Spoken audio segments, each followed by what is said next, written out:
Hello everyone, welcome to elementary Shiksha Dwar. मैं आपका teacher Mohammad तला आपका बहुत बहुत स्वागत करता हूँ। तो ये पिछले लेक्चर में हमने शुरू किया था 2023-24 का केमिस्ट्री का क्लास 11 एंट्रेंस का एमयू के क्वेश्चंस हमने सॉल्व किए थे केमिस्ट्री के। ठीक है, इस वाले लेक्चर में हम जो शुरू करने वाले हैं वो 2022-23 के शुरू करने वाले हैं और सिर्फ केमिस्ट्री के ही हम लोग करने वाले हैं शुरू। ठीक है, तो 2022-23 में जो पहला क्वेश्चन हमारा आया था वो ये वाला था कि use the following reaction, arrange the elements A B C and D in order of their redox reactivity. Redox reactivity के ऑर्डर में हमें इनको अरेंज करना है। ठीक है, तो यहाँ पे कुछ रिएक्शन दी हुई है। हमारी पहली रिएक्शन है कि ए और यहाँ पे बी पे, यहाँ पे क्या दिया हुआ है, पॉजिटिव चार्ज दिया हुआ है, तो मैं लूंगा A plus B plus arrow A plus B. ऐसे हमारे पास बी और D plus arrow B positive D, और यहाँ पे दिया हुआ C plus D arrow no reaction, और यहाँ पे दिया हुआ है आपका बी सी प्लस और यहाँ पे हो गया बी प्लस और यहाँ पे सी। तो हमको बताना है इसकी रिएक्टिविटी का ऑर्डर क्या होगा। तो इस चीज को करने से पहले हम समझेंगे कि इस रिएक्शन का मतलब क्या है। ठीक है, तो यहाँ पे जो है आपको जो चीज समझनी है वो ये है बच्चों कि यहाँ पे जो आयनिक फॉर्म में एलिमेंट एटम होता है या ये होता है मॉलिक्यूल, ये अगर इलेक्ट्रॉन गेन कर रहा है तो स्टेबिलिटी को क्या कर रहा है, गेन कर रहा है, और जो इलेक्ट्रॉन लूज करता है वो अनस्टेबल होता है, वो अपना इलेक्ट्रॉन लूज करके स्टेबिलिटी को गेन करना चाहेगा, यानी स्टेबल होना चाहेगा। मतलब अगर मैं इस रिएक्शन की बात करूं तो यहाँ पे ए प्लस बी और यहाँ पे पॉजिटिव चार्ज, और यहाँ पे क्या बन रहा है ए पॉजिटिव और आपका यहाँ पे बनेगा बी, ऐसे करके। तो यहाँ पे देखो ए ने क्या किया, ए ने एक इलेक्ट्रॉन को लूज कर दिया। ठीक है, एक ने ए इलेक्ट्रॉन को लूज कर दिया। अब यहाँ पे ये वाला जो था अनस्टेबल था, ये वाला अनस्टेबल था, और यहाँ पे जैसे ही इसने अपना एक इलेक्ट्रॉन लूज किया, ये वाला ए पॉजिटिव जो है ये स्टेबल हो गया। ठीक है, आपको ये चीज मालूम ध्यान होनी चाहिए कि अगर वो उस पर चार्ज आ रहा है, दूसरी रिएक्शन में जाकर के वो चार्ज आ रहा है, मतलब कि वो स्टेबल हो रहा है, यानी कि इलेक्ट्रॉन लूज करने से पहले वो स्टेबल नहीं था, अनस्टेबल था। तो यहाँ पे ए क्या है, अनस्टेबल है। अनस्टेबल से मतलब यह है कि हम कहेंगे कि बी के कंपेयर में, बी पॉजिटिव के कंपेयर में इतना स्टेबल नहीं है। यहाँ पे जो स्टेबिलिटी वर्ड जो होता है कंपैरेटिव वर्ड होता है, हम दूसरे के कंपेयर में बोलते हैं। तो यहाँ से हम देख सकते हैं कि अगर हम स्टेबिलिटी की बात करें, ठीक है, तो स्टेबिलिटी की बात करें तो यहाँ पे बी हमारा ज्यादा स्टेबल होगा, यानी कि बी हमारा ज्यादा स्टेबल होगा किससे, ए से, यानी कि बी पॉजिटिव अगर मैं बोलना चाहूं तो आपका ए से स्टेबल होगा हमारा ज्यादा, या फिर इसको मैं ऐसे साइन अगर मैं हटा दूं, ठीक है, तो भी हमारा रहेगा कि यहाँ पे जो बी हमारा ज्यादा स्टेबल है ऐसे, क्योंकि ये रिएक्शन वापस नहीं हो रही, ये रिएक्शन हमारी वापस नहीं हो रही। यहाँ इस वाले केस में अगर बात करें तो इस वाले केस में भी हमारा डी ज्यादा स्टेबल है किससे, बी से। ठीक है, ये आपको ध्यान रखना। ऐसे अगर मैं इसकी बात करूं तो देखो C जो है इस D को D से इलेक्ट्रॉन नहीं खींच पा रहा, इसका मतलब क्या है कि D इतना ज्यादा स्टेबल नहीं है, यानी इतना ज्यादा स्टेबल नहीं, सॉरी मैं कहूंगा कि इतना ज्यादा रिएक्टिव नहीं है। तो यहाँ पे जो स्टेबल है वो आपका C स्टेबल है, और D जो है, सॉरी मैं उल्टा ये जो मैं बोल रहा हूँ, यहाँ पर देखिए, यहाँ पे C जो पॉजिटिव है ये आपका इस डी को रिड्यूस, यानी कि ऑक्सीडाइज, सॉरी मैं कहूंगा कि यहाँ पे इसको रिड्यूस कर नहीं पा रहा है। तो इस वजह से यहाँ पे जब ये रिएक्शन नहीं हो रही है, तो जैसा यहाँ पे हम देखेंगे कि ए ने बी को क्या किया, आपका रिड्यूस कर दिया और खुद क्या हो गया, ऑक्सीडाइज हो गया। तो इस वाले केस में क्या होगा कि बी जो है हमारा ये वाला ज्यादा स्टेबल हो गया एज कंपेयर टू ए। ऐसी अगर इस वाले में देखेंगे तो इस बी ने डी को आपका रिड्यूस कर दिया, तो यहाँ पे जो D बना है ये वाला हमारा हो गया स्टेबल हो गया, तो यहाँ पे ये रहेगा। ऐसे अगर हम यहाँ पे देखें, लेकिन इन दोनों में कोई भी रिएक्शन नहीं हो पाई है। अब इन दोनों में कोई भी रिएक्शन नहीं हो पाई है तो इसका मतलब ये है यहाँ पे कि जो D है वो आपका ज्यादा स्टेबल है C पॉजिटिव से। यहाँ पे इसका मतलब ये है, अगर ये रिएक्टिव नहीं होता तो हम यहाँ पे बोल सकते थे कि यहाँ पे अगर ये रिएक्शन हो रही होती तो हम क्या हो जाता, ये ऑर्डर उल्टा हो जाता। अब यहाँ पे हम देखें, इस B ने इस C को रिड्यूस कर दिया, तो इसका मतलब क्या है, यहाँ पे C ज्यादा स्टेबल है B से। यानी कि ये वाला हमारा है, ये भी है, ये भी है, ये भी। अब हमें इसी ऑर्डर को देखना है। बी हमारा जो है सबसे ज्यादा स्टेबल होगा, बी हमारा सबसे ज्यादा स्टेबल हो जाएगा।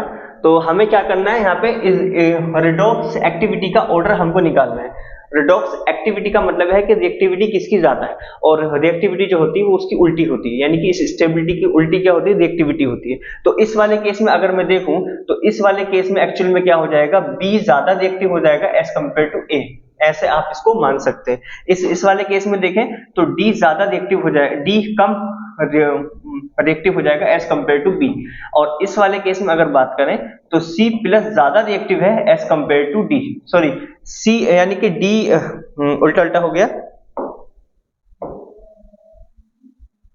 ठीक है, यहां पे क्या है, डी और सी के केस में क्या है, जब ये डी स्टेबल है तो डी इतना ज्यादा रिएक्टिव नहीं है जितना सी पॉजिटिव रिएक्टिव है। ओके, और यहाँ पे इस वाले केस में डी सी के कंपेयर में बी ज्यादा रिएक्टिव है, तो ए जो है सबसे ज्यादा रिएक्टिव होगा, और बी और सी, बी और डी में बी ज्यादा रिएक्टिव होगा। तो यहाँ पे देखेंगे ए सबसे ज्यादा हमारा रिएक्टिव आ रहा है, वो यहाँ पे आ रहा है। ठीक है, यहाँ पे लेस रिएक्टिव है तो ये हमारा नहीं होगा, और यहाँ पे डी सबसे ज्यादा रिएक्टिव है तो यहाँ पे हमारा ये भी नहीं होगा, क्योंकि इससे कहीं ज्यादा रिएक्टिव हमारा सी वाला हमको दिखाया दे रहा है यहाँ पे कि भाई इसमें सी और डी में हमारा सी ज्यादा रिएक्टिव है, तो इस वजह से तो ये वाला ऑप्शन भी नहीं होगा। अब हमारे पास ए और डी हमारा बच रहा है, तो उससे कम जो रिएक्टिव होगा हमारे पास बी होगा, ये हमारे पास यहाँ तक ठीक है इतना।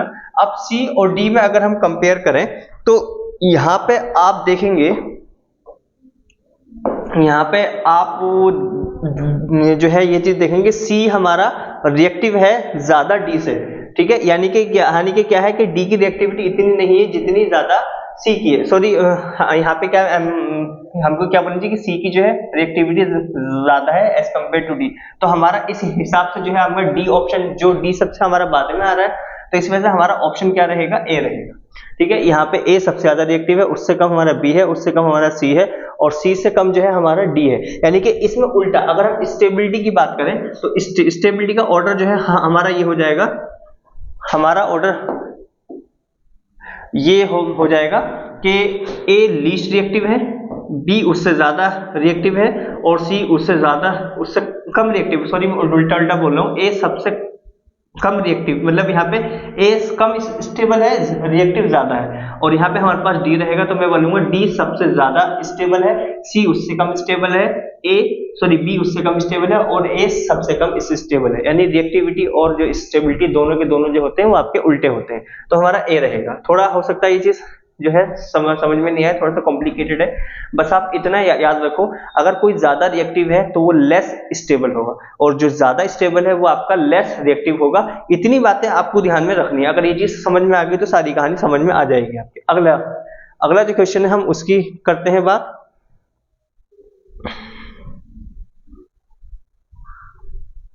ठीक है, तो हमारे पास ये है, sodium metal is highly reactive, sodium metal is highly reactive to the moisture, यानी कि वाटर। तो वाटर के साथ जो है सोडियम मेटल क्यों रिएक्टिव होती है, ये हमको यहाँ पे बताना है। तो ऑप्शन 1 है कि sodium form covalent bond with water. देखो, सोडियम कभी भी वाटर के साथ कोवेलेंट बॉन्ड फॉर्म नहीं करता, वो कोवेलेंट बॉन्ड फॉर्म ना करके वो बॉन्ड फॉर्म करता है आयोनिक। कौन सा करता है फॉर्म, आयनिक।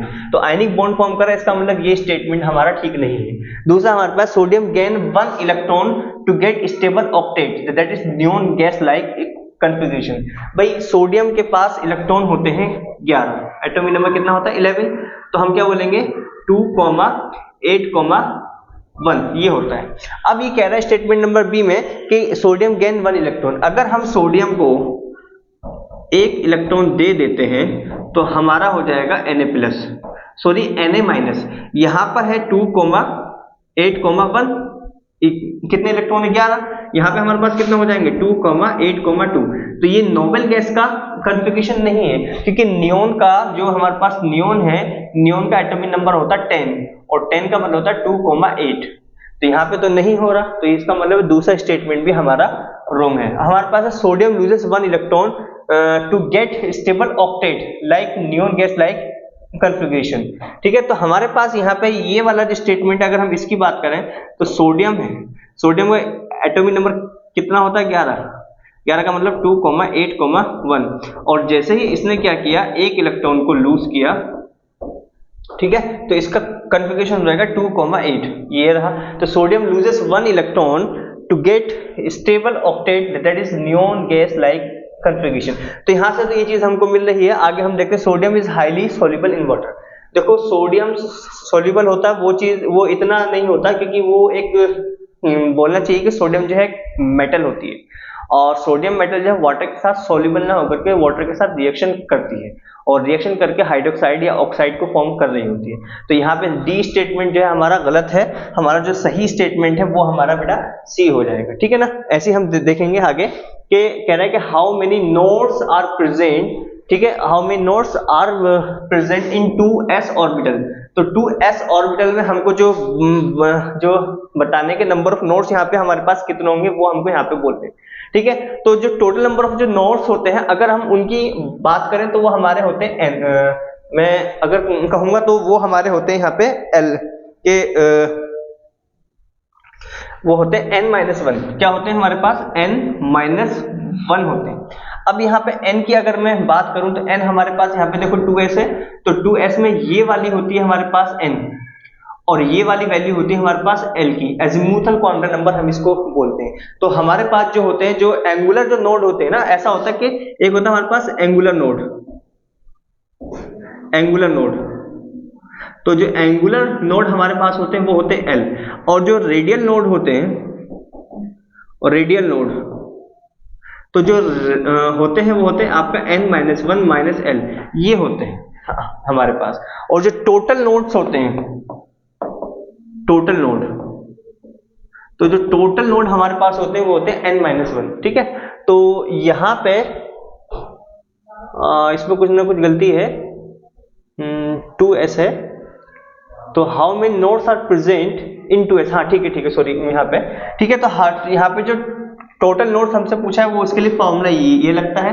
हमसे जो पूछेगा हाउ मेनी नोड्स का मतलब है टोटल नोड्स पूछे, और एंगुलर नोड्स अगर हमसे पूछता है तो l हो जाएगा हमारा, रेडियल नोड्स अगर पूछता है तो n-l - वो हमारा 1 हो जाएगा।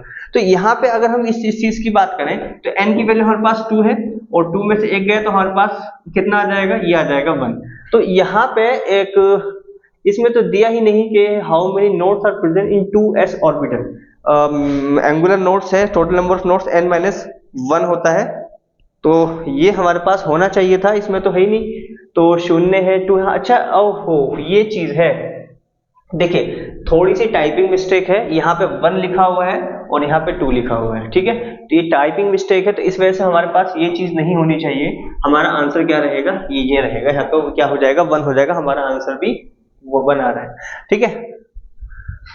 अब उसके पास है कि जब फेरस सल्फेट को, when ferrous sulphate is heated the green colour of the crystal is change due to, ठीक है। तो यहाँ पर क्या है कि जब फेरस सल्फेट को हम हीट करते हैं तो इसका जो कलर होता है ग्रीन, वो किस वजह से चेंज होता है?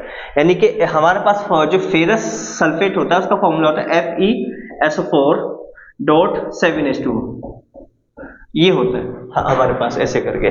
इसका जो रंग होता है, इसका जो कलर होता है वो बेटा होता है ग्रीन। अब जब इस ग्रीन कलर को आप हीट करते हैं तो आपका क्या है, कलरलेस हो जाता है, और कलरलेस होने के साथ साथ क्या होता है FeSO4 और प्लस 7H2, ऐसे करके हमारे पास बनता है इस तरह से, ठीक है। तो यहाँ पे इसने क्या किया, वाटर के मॉलिक्यूल लूज कर दिए, और फर्दर हम इसको हीट करते हैं तो हमारा क्या बनता है Fe2O3 बनता है, और आपका SO2 बनता है, और आपका SO3 बनता है, ये होता है। तो यहाँ पे हम क्या है, इस चीज की हम अभी ये चीज की बात नहीं करेंगे, यहाँ पे कितने सल्फर है, ये कितने हैं, हम वैसे ही आगे में इसको मैं दिखा रहा हूँ। स्ट्रांगली अगर हम हीट करते हैं तो हमारी इसमें ये होता है। तो यहाँ पे जो कलरलेस हो रहा है, यानी कि चेंज जो होता है इसका कलर, वो इस वजह से नहीं होता है कि SO2 बन रहा है या SO3 बन रहा है, बल्कि उसमें वाटर का मॉलिक्यूल अलग हो जाता है, इस वजह से होता है। जब वाटर का मॉलिक्यूल अलग हो रहा है तो कह रहा है कि फॉर्मेशन ऑफ SO3 गैस नहीं, SO3 गैस करने पे वो डिकम्पोज हो जाता है, और उससे पहले उसका कलर जो है चेंज हो जाता है। फॉर्मेशन ऑफ SO2 गैस ये भी नहीं होता है, फॉर्मेशन ऑफ Fe2O3 गैस ये भी नहीं होता है, ठीक है। कह रहा है ferrous sulphate crystallise lose water को जब ये लूज कर देता है तब जाकर के इसका कलर चेंज होता है, ठीक है। ये चीज ध्यान रखना, हमारा डी इसका ऑप्शन रहेगा। आगे है कि which of the following is true for fullerenes. Fullerenes के लिए कौन सा हमारा जो स्टेटमेंट है वो सही है। Carbon atom are arrange in the shape of diamond, ठीक है, डायमंड लाइक स्ट्रक्चर। अगला है carbon atom arrange in the shape of graphite like structure. अगला कह रहा है carbon atom are arrange in the shape of soccer ball, ठीक है, और sulphur atom are arrange in the shape of soccer ball. दोनों चीजों के सॉकर बॉल के आकार में कार्बन परमाणु व्यवस्थित होते हैं। देखो दोनों ऑप्शन क्या है हमारे पास, ही सेम हो गए, तो थोड़ी सी टाइपिंग मिस्टेक है, तो यहाँ पे हम ए और बी की कर लेते हैं बात। जैसे कि यहाँ पे जो वर्ड बोला है डायमंड, तो डायमंड की जो शेप होती है वो ये होती है, डायमंड की शेप होती है टेट्राहेड्रल। क्या होती है? टेट्राहेड्रल। मतलब कि हमारे पास ये रहा कार्बन और एक यहाँ पे हो जाएगा कार्बन, एक यहाँ पे हो जाएगा और एक यहाँ पे हो जाएगा। इस तरह से ये टेट्राहेड्रल शेप होती है। लेकिन अगर हम ग्रेफाइट की बात करें तो ग्रेफाइट की बात का जो स्ट्रक्चर होता है वो होता है हेक्सागोनल। कैसा होता है? हेक्सागोनल। इस तरह से होता है, इस तरह से होता है, ठीक है। तो दोनों की दोनों जो शेप है अलग अलग है। इसका मतलब क्या है कि जो फुलरीन है ना इस शेप का होता है ना इस शेप का होता है, बल्कि क्या होता है वो एक सोसर बॉल की टाइप की जैसा होता है कि स्फेरिकल होगा ऐसे करके, और उसमें क्या है कि 5 मेंबर रिंग होंगी, 6 मेंबर रिंग होंगी, इस तरह से उसके अंदर हो रही होती है। यहाँ पे रिंग होती है इस तरह से, ठीक है ना, ये होता है। तो ये क्या आपका बॉल है, ठीक है। तो हमारा ऑप्शन क्या हो जाएगा? सी हो जाएगा। हम सी मान के चल रहे हैं, डी में हो सकता है कोई दूसरा ऑप्शन हो ना, वो भी नहीं होगा। यानी कि जो ग्रेफाइट जो फुलरीन्स का स्ट्रक्चर होता है वो सॉसर बॉल की तरह होता है, ठीक है। अगला हमारे पास है oxidation number of the underline element in the following compound are respectively. तो हमको बताना है कि हमको ऑक्सीडेशन नंबर बताना है किनका, इनमें जो अंडरलाइन एटम है ये है हमारा कैडमियम है, एल्यूमिनियम है, सल्फर है और क्रोमियम है। यहाँ पे इनका हमको क्या बताना है? ऑक्सीडेशन नंबर बताना है कितना कितना होगा। देखो जो सल्फर होता है, सल्फर और जो ऑक्सीजन होता है, सल्फर और ऑक्सीजन पे -2 चार्ज होता है, ध्यान रखना।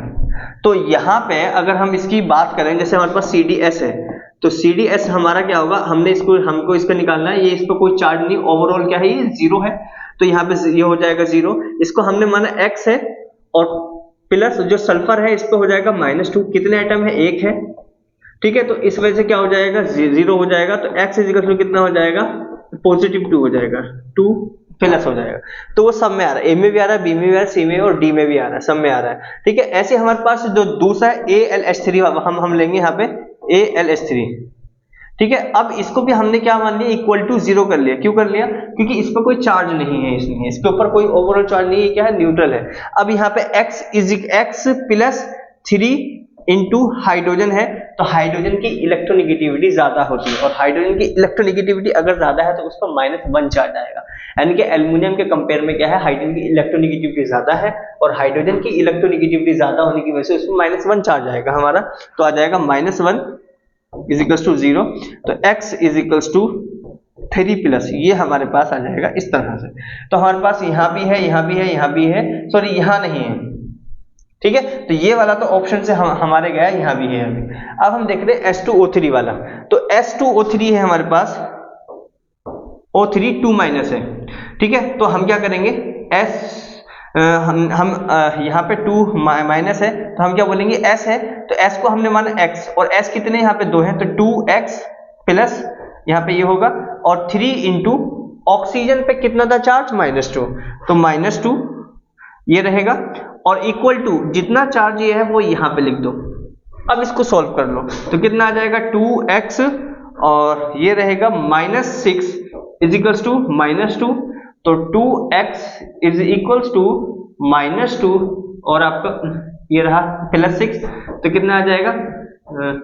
ये रहा आपका +4 +4, तो 2x = ये रहा +4 और x = 4/2 +/2, यानी कि हमारे पास कितना आ जाएगा? 2 आ जाएगा यहाँ पे, ठीक है। 2 3 6 और ये 4 हमारे पास आ रहा है। एक मिनट, यहाँ पे H2O3 है ना, तो 2 3 6 और -6 और यहाँ पे आ जाएगा -4, तो हाँ 2 आ रहा है। कितना आ रहा है? यहाँ पे 2 आ रहा है। तो अगर हम देखें तो यहाँ पे भी 2 आ रहा है, सॉरी ये तो हमारा ऑप्शन से गया, तो यहाँ भी 2 आ रहा है, और ये वाला हमारा ऑप्शन से कि यहाँ पे आ रहा है 1, तो यहाँ पे भी है और यहाँ पे भी। अब हमारे पास जो ऑप्शन बचे ए और डी बचे। अब Na2Cl में हमने इसको माना x, तो 2x, सॉरी सोडियम को नहीं हमको मानना है x, बल्कि हमको क्रोमियम को मानना है, क्योंकि जो अंडरलाइन है ना उसको ही तो हमको यहां से मानना है। तो यहाँ पे हमारे पास क्या होगा 2 इंटू, अब यहाँ पे क्या है जो सोडियम है इसका होता है +1, ओके, प्लस, और ये क्रोमियम का हमने x माना है, और कितने हमारे पास 2 है, ओके, और ऑक्सीजन हमारे पास ऑक्सीजन है 7 है, और ऑक्सीजन पे कितना चार्ज होता है -2, और इज इक्वल टू क्या हो जाएगा 0। ये आपको ध्यान में रखना है, ठीक है। तो अब यहां से देखो कि ये हो जाएगा +2 + 2x -7 -14 -14 हो जाएगा, -14, ओके, और इज इक्वल टू 0, और 2x इज इक्वल टू +14, और जब ये यहां जाएगा यहाँ पे तो -2 हो जाएगा, तो हो जाएगा +12, और यहाँ पे x होगा, जब ये 2 अपॉन में आ जाएगा तो +12/2 इज इक्वल टू +6, कितना बच जाएगा +6, और वो हमारा सिर्फ इसी के अंदर आ रहा है, तो हमारे पास ऑप्शन ए रहेगा, ठीक है। आगे बढ़ते हैं, अगला है the name of the following molecule is, तो हमको बताना है इसका नेम क्या होगा।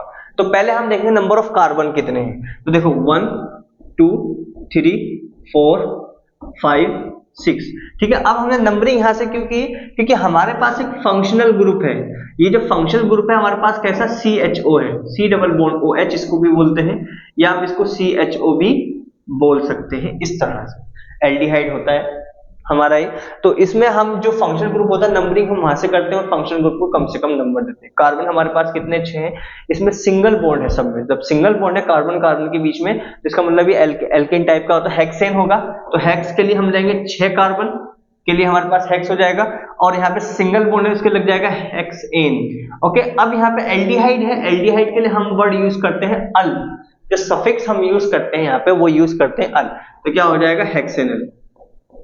अभी हेक्सेनल कहां पर है, अच्छा सॉरी, इसमें कार्बन की गिनती मुझसे ठीक से नहीं हुई, इसमें क्या रहेगा, देखो 1 2 3 4 5 है, तो 5 होने की वजह से हम क्या लेंगे यहाँ पे, क्या लेंगे, पेंट लेंगे, पेंट, ठीक है। क्या हो जाएगा पेंटेनल, तो हमारे पास है पेंटेनॉल, ये जो पेंटेनॉल होता है ये अल्कोहल के लिए यूज करते हैं जहां पे सिर्फ हमारा OH होता है, तो ये तो नहीं होगा, अल आ गया, याला हो जाएगा, ओन होता तो कीटोन होता है, और ब्यूटेनल डिहाइड होता तो पेंटेनल और ब्यूटेनल डिहाइड। देखो इसमें ना दो ऑप्शन हो जाएंगे, एक ये भी हो जाएगा हमारा और एक ये भी हो जाएगा, इसमें इस क्वेश्चन में थोड़ी सी मिस्टेक है, इस चीज का ध्यान रखना। अगर हम इस कार्बन को अगर हम इस कार्बन से गिनती ना करके यहां से करें 1 2 3 4, ठीक है, तो जब इस कार्बन को गिनती ना करके इसको मानते हैं हम 0, तो जब 0 मानते हैं तो उस एल्डिहाइड के नाम को हम क्या रखते हैं, कार्बेल्डिहाइड रखते हैं। अच्छा ये एल्डिहाइड है तो ये वाला नहीं होगा, ये वाला आपका कॉमन नेम हो जाएगा, क्या हो जाएगा, कॉमन नेम हो जाएगा, ठीक है। तो ये नहीं होगा, हमारे पास ऑप्शन यही होगा। अगर हम इस कार्बन को 0 मानते तो हम बोलते ब्यूटेन कार्बेल्डिहाइड, ये इस तरह से रहेगा कि ब्यूटेन कार्बेल्डिहाइड हमारा ये चीज रहेगी। आगे देखते हैं तो हमारे पास ऑप्शन जो रहेगा बी रहेगा, ठीक है। टाइम क्या हो रहा है ठीक है। ऐसा है कि कह रहा है कि tomato is a natural source of, यानी कि हमको बताना है कि टोमेटो किस में हमको मिलता है, इसका सोर्स क्या है। तो एसिडिक एसिड जो है बहुत सारे जो फ्रूट्स हैं उसके अंदर मिलता है, एप्पल में मिलता है, जो ग्रेप्स होते हैं उसके अंदर भी मिलता है, ठीक है। लेकिन हमारे पास ये तो नहीं होगा, जो सिट्रिक एसिड है जो लेमन होता है उसके अंदर मिलता है, और ये वाला हम एप्पल भी इसको बोल सकते हैं कि एप्पल में हल्का फुल्का ये हमको मिलता है, कौन सा, एसिडिक एसिड। ऑक्जेलिक एसिड हमको जो टोमेटो के अंदर मिलता है, ओके, ये रहेगा। और जो टार्ट्रिक एसिड है, टार्ट्रिक एसिड जो मिलता है वो आपको ग्रेप्स में मिल जाएगा, कहां मिल जाएगा, ग्रेप्स के अंदर, ये आपको ध्यान में रखना। तो हमारे पास जो रहेगा ऑप्शन सी रहेगा, आगे बढ़ते हैं।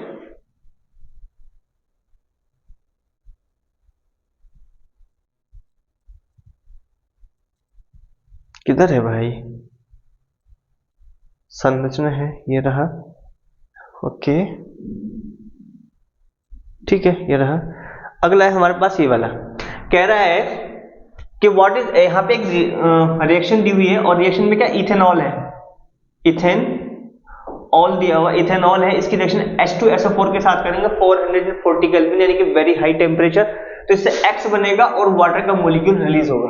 तो बताना है कि X क्या होगा। देखो अगर टेम्परेचर दिया हो और साथ में H2SO4 दिया हो, तो H2SO4 जो होता है आपको ध्यान रखना है, जब हम हीट करते हैं इसको तो ये आपका डिहाइड्रेटिंग एजेंट का काम करता है। क्या करता है, डिहाइड्रेटिंग एजेंट का काम करता है, और डिहाइड्रेटिंग एजेंट मतलब वो वाटर को रिमूव करता है उसके अंदर से, बस आपको ये ध्यान रखना है। तो इसमें यहाँ पे क्या बनेगा, देखो मैं इसको दोबारा से मैं लिख रहा हूँ ठीक से, मैं इस तरह से मैं लिख रहा हूँ कि यहाँ पे जो हाइड्रोजन है CH3 है ना, ये जो CH3 है, इस CH3 को मैं वो कर रहा हूँ CH2, और यहाँ पे CH2, और ये जो OH है इसको मैं इस तरह से लिख रहा हूँ मैं। तो जब आप इसमें हीट करेंगे H2SO4 के साथ 443 केल्विन पर, तो यहाँ पे वाटर का मॉलिक्यूल हमारा बाहर जाएगा, ठीक है, और यहाँ पे हमारे पास जो बन के आएगा वो हमारे पास क्या रहेगा कि ये वाला बॉन्ड हमारा क्या बन जाएगा, यहां से हमारा बन जाएगा बॉन्ड, तो बन जाएगा CH2 डबल बॉन्ड CH2 और साथ में हमारा बन जाएगा H2, तो क्या बना है, इथीन बना। तो हमारे पास ये रहेगा ऑप्शन। ठीक है, आगे बढ़ते हैं। अगला हमारे पास है which class of compound are used in making, कह रहे हैं कि which class of compound are used in making perfumes and as flavouring agents. आपका जो है खुशबू के लिए, स्वाद यानी कि खुशबू और स्वाद बढ़ाने के लिए कौन सा हमको बताना है कि कंपाउंड यूज किया जाता है, फ्लेवरिंग एजेंट हमारा कौन सा, वो हमको यहाँ पे बताना है। तो देखो यहाँ पे जो हम खुशबू के लिए और टेस्ट वगैरह के लिए जो हम कंपाउंड यूज करते हैं वो हमारे ईस्टर होते हैं, क्योंकि ईस्टर में एसिड और एल्कोहल दोनों का कॉम्बिनेशन होता है, यानी एल्कोहल और कार्बोक्सिलिक एसिड दोनों का कॉम्बिनेशन जब होता है, रिएक्शन होती है तो इससे ईस्टर बनता है। क्योंकि हमारे पास क्या होता है, लाइक हमारे पास ये ईस्टर है, ये हमारे पास एसिड है, और एसिड की रिएक्शन जब हम ईस्टर के अल्कोहल के साथ करते हैं, ऐसे मैं लिख रहा हूं R-OH, R क्या है, कोई से भी अल्काइल ग्रुप हो सकता है, R- भी कोई से भी अल्काइल ग्रुप हो सकता है, जैसे इथाइल, मिथाइल, प्रोपाइल या बेंजीन भी हमारा हो सकता है कुछ भी। ठीक है, तो हम क्या लेंगे, यहां से वाटर का मॉलिक्यूल ये रहेगा ऐसे करके, यहां से वाटर का मॉलिक्यूल हमारा जाएगा और हमारे पास एक ईस्टर बनेगा RC डबल बॉन्ड OR', ये रहेगा इस तरह से। तो हमारे पास क्या रहेगा, ईस्टर बनेगा, और ईस्टर ही जो है आपका परफ्यूम बनाने में और फ्लेवरिंग एजेंट्स बनाने में यूज किया जाता है।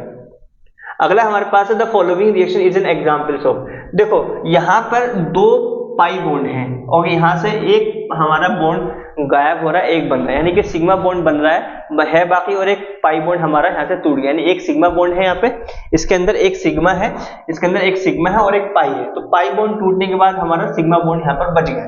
ठीक है, तो हमको बताना है ये रिएक्शन कौन सी है।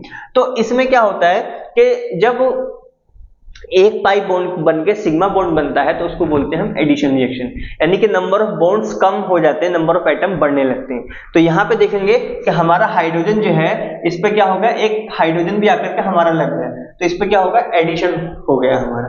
तो ये जो रिएक्शन है हमारी एडिशन रिएक्शन है। ये सब्स्टिट्यूशन रिएक्शन में क्या होता है, सब्स्टिट्यूशन रिएक्शन में एटम रिप्लेस हो जाता है। मतलब मैं कहूंगा कि अगर हमारे पास RX है और इसकी रिएक्शन अगर मैं Y के साथ करूं तो क्या हो जाएगा, RY हो जाएगा। नंबर ऑफ बॉन्ड चेंज नहीं हुए, number of type of atom हमारा हो गया, चेंज हो गया, तो इसलिए सब्स्टिट्यूशन हो रहा है। ऑक्सीडेशन में क्या होता है, ऑक्सीजन आकर के लगता है, और जो रिडक्शन होता है उसमें हाइड्रोजन आकर के लगता है। ठीक है, तो यहाँ पे बॉन्ड टूट रहा है, एक पाई बॉन्ड टूट के एक सिग्मा बॉन्ड बन रहा है, तो उसमें हाइड्रोजन भी आकर के लग रहा है, तो इससे यह रिएक्शन हो जाएगी हमारे पास एडिशन रिएक्शन।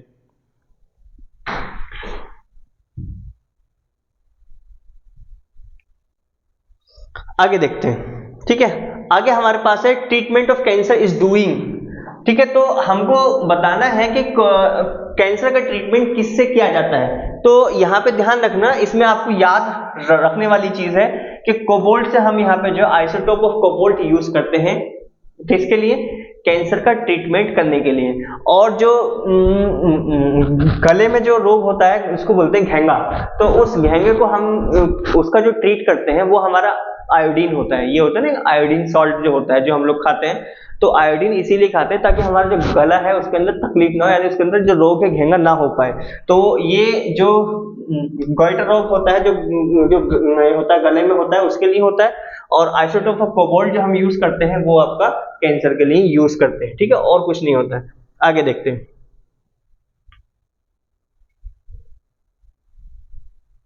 यह है कि सोडा फायर एक्सटिंग्विशर, यानी कि soda acid fire extinguisher used, ठीक है। तो हमको बताना है कि सोडा एसिड जो है फायर एक्सटिंग्विशर यूज होता है वो कौन सा होता है। तो देखो इसमें क्या होता है, इसमें ये होता है कि सोडियम हाइड्रोजन कार्बोनेट जो है, जो सोडियम हाइड्रोजन कार्बोनेट है NaHCO3 है, तो वो ये क्या करता है, H2SO4 के साथ रिएक्शन करने के बाद क्या करता है, सोडियम कार्बोनेट फॉर्म कर रहा होता है, Na2CO3 करता है फॉर्म, और साथ में हमारे पास H2O फॉर्म करता है, और साथ में हमारे पास CO2 फॉर्म कर रहा होता है। ध्यान दें कि हमारे पास क्या करता है, सोडियम हाइड्रोजन कार्बोनेट जो है H2SO4 ना,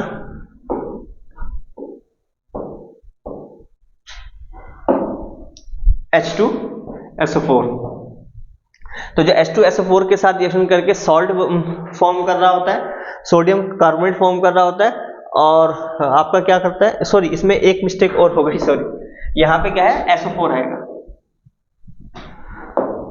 ये रहेगा Na2SO4, ये रहा Na2SO4 है, H2O है और CO2 है। तो जो CO2 होता है यहाँ पे, जो CO2 बन रहा है, ये CO2 को आग बुझाने के लिए यूज किया जाता है। तो यहाँ पे जो एसिड हम यहाँ पे जो सॉल्ट यूज करते हैं, जो फायर एक्सटिंग्विशर की तरह यूज करते हैं, वो सोडियम हाइड्रोजन कार्बोनेट होता है। तो हमारा ऑप्शन रहेगा बी, और कोई सा हम यहाँ पे यूज नहीं करते, ये ध्यान रहे आगे, ठीक है। अगला हमारे पास pH of ammonium chloride is, तो कितना है पीएच हमको बताना है अमोनियम क्लोराइड का, 0 है या 7 है, या मोर देन 7 है या लेस देन 7 है। अमोनियम क्लोराइड हमारा ये होता है NH4Cl। अब ये किससे बनता है, जरा इस चीज की हम बात करते हैं। ये अमोनिया से बनता है और साथ में हमारे पास HCl से बनता है, ये होता है, अमोनिया से बनता है, HCl से बनता है। ये हमारा जो होता है वीक बेस होता है, और ये हमारे पास जो होता है स्ट्रॉन्ग एसिड होता है, ठीक है, ये आपको ध्यान रखना है। तो यहाँ पे जो स्ट्रॉन्ग एसिड की वजह से जो इसका जो सॉल्यूशन होगा वो एसिडिक होगा, ओके, और एसिडिक होने की वजह से उसका जो पीएच होगा वो 7 से कम होगा, क्योंकि आपको पता है 0 से लेकर जो पीएच 6.9 के बीच में एसिडिक होता है, और 7.1 से 14 के बीच में क्या होता है, बेस होता है वो। तो पीएच जो 7 से कम होगा तो एसिडिक होगा, तो लेस देन 7 हमारा ऑप्शन इसका हो जाएगा, ठीक है। आगे हम देखते हैं, अगला हमारे पास है ये वाला कि formula of magnesium nitride is, तो मैग्नीशियम नाइट्राइड के बारे में हमको बताना कौन सा होगा। तो इसमें सिंपल सा है, जो Mg होता है उस पर उसकी जो आउटर मोशन में कितने होते हैं इलेक्ट्रॉन, 2 होते नहीं होते, 2,8,2। यहाँ पे इसका कितना होता है, एटॉमिक नंबर होता है 12। और जो नाइट्राइड होता है यानी कि जो नाइट्रोजन होता है उसके आउटर मोशन में कितने होते हैं, 2,5। यानी इसको ऑक्टेट कंप्लीट करने के लिए आपको 3 इलेक्ट्रॉन यहाँ पे चाहिए, जो है चाहिए होते हैं। तो यहाँ पे क्या होता है, इसको 3 इलेक्ट्रॉन की कमी होती है, और यहाँ पे इसके पास 2 इलेक्ट्रॉन एक्स्ट्रा होते हैं। तो यहाँ पे हम बोल सकते हैं कि इसको 3 और इसको 2। तो अगर हम इन 3 और 2 की एक दूसरे से मल्टीप्लाई कर दें तो हमारा जो बनेगा वो बनेगा Mg3N2, इस तरह से। तो Mg3N2 जो है मैग्नीशियम नाइट्राइड होता है, जो कि हमारा बी रहेगा। और देखते हैं आगे हमारे पास क्वेश्चन है ये वाला, बर्निंग ऑफ कैंडल इन्वॉल्व्स। तो बर्निंग जो कैंडल है वो जो उसका जलना है, जो जल रही है, तो उसमें कौन सी रिएक्शन होती है, फिजिकल चेंज होता है, केमिकल चेंज होता है, both physical and chemical change होता है, या सिर्फ केमिकल चेंज होता है। तो देखो ये हमारे पास है कैंडल, और इस कैंडल में क्या है कि जब आप इसमें आग लगाते हैं तो यहाँ पे जो विक होता है, ये क्या होता है, विक मतलब फीता जो होता है, इसके अंदर जो धागा होता है, ये इसको बोलते हैं विक, ठीक है। तो ये जो विक, ये हाँ, ये है हमारे पास फायर है। अब इसमें दो रिएक्शन होती है। जब आप फायर आग जल रही है तो इसका जो वैक्स है, ये जो वैक्स होता है, ठीक है, ये जो वैक्स होता है ये होने लगता है मेल्ट। क्या होने लगता है? ये मेल्ट होने लगता है। मेल्ट होने की वजह से इसका केमिकल कंपोजिशन चेंज नहीं होता, बस फिजिकल स्टेट थोड़ी बहुत देर के लिए चेंज हो जाती है, फिर वो सॉलिड फॉर्म में कन्वर्ट होता है। तो जो वैक्स का मेल्ट होना, जो वैक्स मेल्ट हो रहा है उसी को हम बोलते हैं, वैक्स का जो मेल्ट होना है इसी को बोलते हैं हम फिजिकल चेंज। एक बात तो ये, ठीक है। लेकिन जो विक बर्न हो रहा है ये इसका केमिकल कंपोजिशन भी चेंज हो रहा है। केमिकल कंपोजिशन चेंज होने की वजह से इसी को हम बोलते हैं केमिकल चेंज। ये हमारे पास हो रहा है। तो इसके अंदर क्या है, दोनों के दोनों होते हैं कि फिजिकल चेंज भी होता है, केमिकल चेंज भी होता है। तो हमारे पास ये रहेगा। इस तरह से आगे बढ़ते हैं। बी हमारा सी ऑप्शन हो जाएगा, both physical and chemical change. अगला हमारे पास है group of element show, group of elements showing both metallic and non metallic properties. तो हमको बताना है कि मेटेलिक और नॉन मेटेलिक जो है प्रॉपर्टीज कौन शो करता है। तो देखो जो एलिमेंट होता है ना, एलिमेंट्स होते हैं वो तीन टाइप का बिहेवियर शो करते हैं। एक होते हैं मेटल, और एक होते हैं हमारे पास नॉन मेटल, और एक होते हैं हमारे मेटेलॉइड। क्या होते हैं? मेटेलॉइड होते हैं, उसको बोलते हैं मेटेलॉइड। ये होते हैं, ये जो मेटेलॉइड होते हैं ये मेटल और नॉन मेटल के इंटरमीडिएट होते हैं। मतलब कि उनमें क्या होता है, मेटेलॉइड के अंदर मेटेलिक भी होता है कैरेक्टर और नॉन मेटेलिक भी कैरेक्टर होता है। तो यहाँ पर यही पूछा है इनडायरेक्टली कि जो मेटेलिक और नॉन मेटेलिक बिहेवियर जो शो कर रहे हैं, यानी कि जो मेटेलॉइड्स हैं वो कौन कौन से होंगे। तो आपको ध्यान रखना है कि उसमें हमारे पास एक बोरोन आता है, एक सिलिकॉन आता है, एक आता है जर्मेनियम, और एक और एलिमेंट आता है उसका नाम है टेल्यूरियम, टी। ये हमारे पास होते हैं जो नॉन मेटेलिक, यानी कि क्या होते हैं, ना मेटल होते हैं ना ही नॉन मेटल होते हैं, बल्कि मेटेलॉइड होते हैं। तो यहाँ पे हम देखेंगे कोक भी नहीं होगा, कोक है नॉन मेटल, ये है मेटल, ये है नॉन मेटल, तो ये तो नहीं होगा। ये नॉन मेटल, ये नॉन मेटल, और ये सारे के सारे नॉन मेटल है। यहाँ बोरोन हमारा जो है मेटेलॉइड होता है, सल्फर नॉन मेटल होता है, जर्मेनियम क्या होता है, मेटेलॉइड होता है। तो यहाँ ये भी नहीं होगा। तो ये रहा मेटेलॉइड, ये जो है ये जो है आपका सिलिकॉन, ये भी मेटेलॉइड होता है, और जो जर्मेनियम है ये भी बेटा आपका क्या होता है, मेटेलॉइड होता है। तो स्टूडेंट्स ये सारे इसका जो रहेगा ऑप्शन ए रहेगा। आगे देखते हैं कोई और भी है क्या हमारे पास। ठीक है, बस यही हमारा था, ये हमारा लास्ट था क्वेश्चन। अब हम अगली जो क्लास होगी हमारे उसमें 2021-22 के हम क्वेश्चन लेंगे। ओके, तो आज की क्लास हम यहीं पर ओवर करते हैं। Okay, thank you very much.